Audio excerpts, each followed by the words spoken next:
হ্যাঁ সাইকেলে করে যাচ্ছি। হ্যাঁ দুটো বন্ধু যাচ্ছে রাস্তা, ঢালাই রাস্তা, সাইকেলের চাকা। সাইকেলটা এনে করে এখানটা রাখিয়ে দিলাম, তারপর চুল কাটার জন্য সোজা ভিতরে ঢুকিয়ে দিলাম। তারপর ঢুকিয়ে করে আমি নিজেকে আয়নায় নিজের চুলগুলো দেখছি যে সালমান খানের তের নাম মুভির মতন আমার তের নাম চুলগুলো হয়েছে কিনা।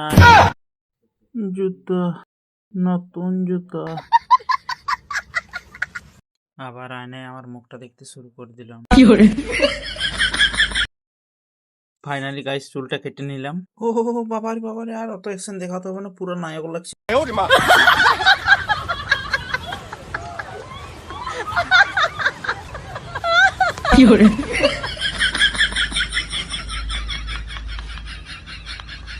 দেখতে পাচ্ছ আমরা এখন ঘর চলে যাচ্ছি।